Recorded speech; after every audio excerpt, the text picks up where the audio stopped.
Welcome to another episode. Today I am joined by Mr. Dan Fleyshman. Dan is the youngest founder of a publicly traded company in history. Absolutely crazy. So he initially licensed his apparel company for $9.5 million at the age of 19.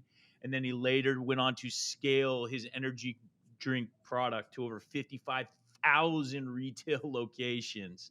So over the years, Dan has launched a number of different businesses. One of the top 5 online poker sites globally.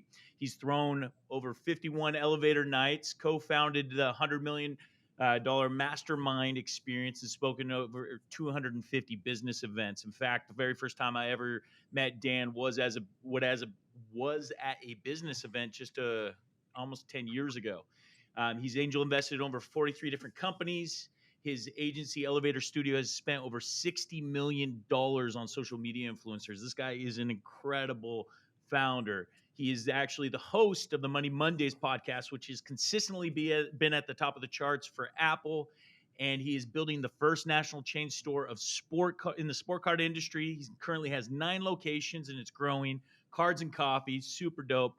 But I think more importantly than anything, Dan is a giver. Right? He gives back. He does absolutely incredible things. So Dan's main passion is his model citizen fund, in which he creates backpacks for the homeless filled with over 150 different emergency supplies items. So if I throw you in the pool, you're either going to swim or die, right?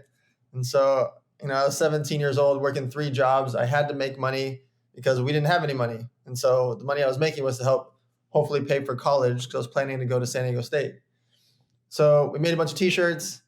This just said, "Who's your daddy?" Like big, huge, like just, printed at a local place. Sold out 100 shirts at $15 each. I'm a millionaire, right? I got $1,500. So once I had the $1,500, I was like, that's it. I'm going to retire. It's over. I already know what I'm going to do for the rest of my life. So we went to a clothing convention. We wrote over $1 million in orders at the opening show, and we didn't have a real manufacturer to make it. And so got to swim or die, right? So we go to LA, start walking the streets, asking around for manufacturers. We find one. Anyways, we get introduced to this guy who I'm still friends. I literally talked to him this morning, 20 plus years later. He owned Fender guitars, Ocean Pacific, Body Glove, LA Gear, all these huge clothing brands. And so I went to him. He took us under his wing, helped us fulfill those orders. And then a year and a half later, he helped us get that $9.5 million licensing deal with Starter Apparel. It was more of an emotional thing, not a business thing. I'd done the same thing from 17 to 27. And there was like situations were happening with business partners and shareholders and investors, and like being public is a big headache. Every quarter you got to file a 10Q and an 8K, and you got to have CFO review it. Then you have to have an auditor review the CFO, and then an auditor review the auditor. And so I'm spending like $200,000 a month, $100,000 a month, $200,000 a month on legal and accounting every single month. And so there's some days where I would just be in an accountant office for 10 hours. Then I would be in the lawyer's office for 9 hours straight. So question regarding just became not fun. Question regarding that, because yes, you're exactly right. Public, huge headache. If you could do it all over again, would you have gone public? Yeah, I would. So, dude, you go, you step away from this thing. 10 years in, you're looking for something new. What kind of, was there an identity crisis when you stepped away from this thing? Like walk us through that. So when I stepped away, I had a vision of what I was going to do. I wanted to start an online poker site, and I wanted to become, there's a void in the market. There's 550 poker sites. Similar to the energy drink, I wanted to make the best tasting I knew I was never gonna be number 1 energy drink, right? Red Bull and Monster and Rockstar, these companies are doing billions of dollars. Right. I didn't expect to become number 1. I want to become the best tasting. With poker, same thing. Poker Stars, they were doing 8 million a day in revenue. Jeez. Full Tilt, 4.5 million a day in revenue. I'm not going to go beat them, right? Right. I'm not trying to beat them, but if I could be the coolest poker site, that'll put me in the top 5, top 10. And that's a great business. We partnered with a network, a company that builds software for other sites.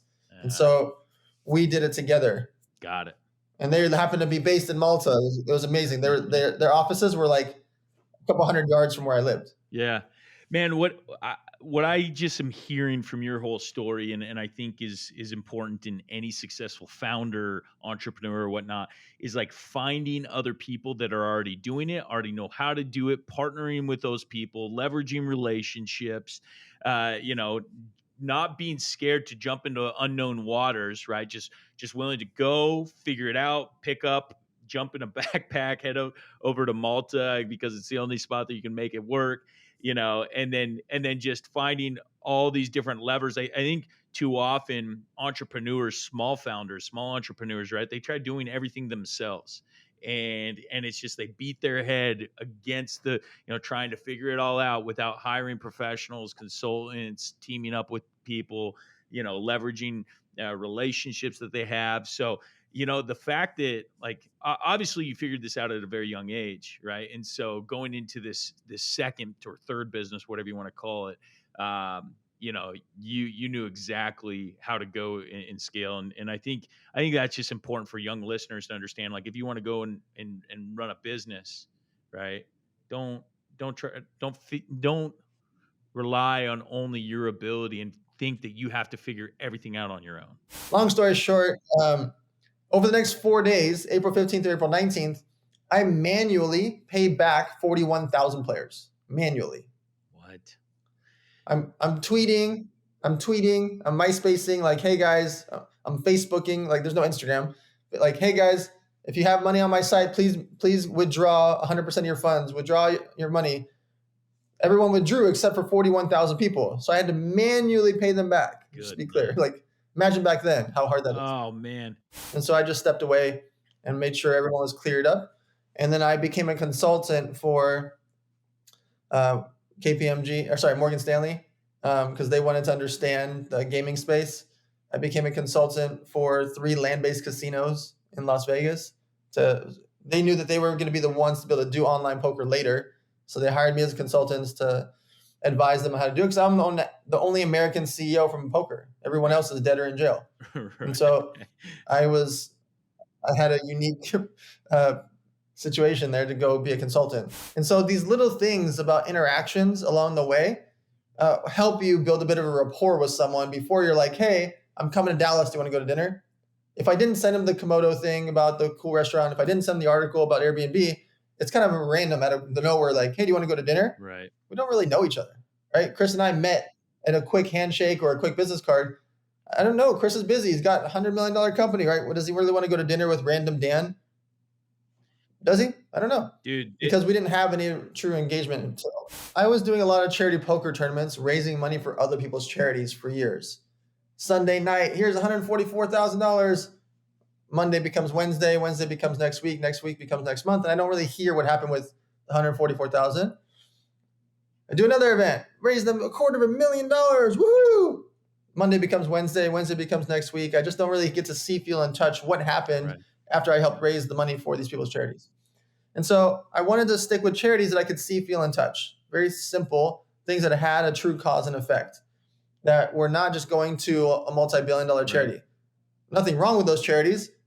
I just know that they are going to get government funding, grants, donations for billions and billions of dollars. I'd rather put my $250K to something that I can see, feel, and touch right away.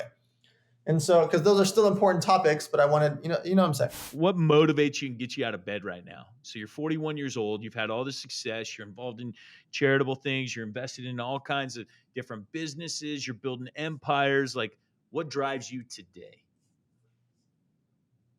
So I'm in like scaling mode. I'm not taking on new deals. I'm in scaling mode. So the sports card stores, building a full national chain store, right? The acai bowl restaurants, we got 60 locations. We open one every 6 days for Everbowl. Wow. My agency, I'm not scaling.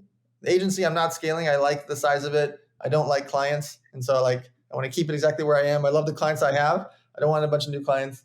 And so the mastermind, I'm scaling that because I really want to put on a big show. Those are really fun for me. It's $100,000 per person. So it's really crazy experience. But I added a 4th weekend to that, and I just keep doing these crazy things since 2019. My free events called Elevator Night. I'm throwing number 52 right now with Shopify coming up. with Neil Patel. I'm doing those more and more and more and scaling those up, but they're free.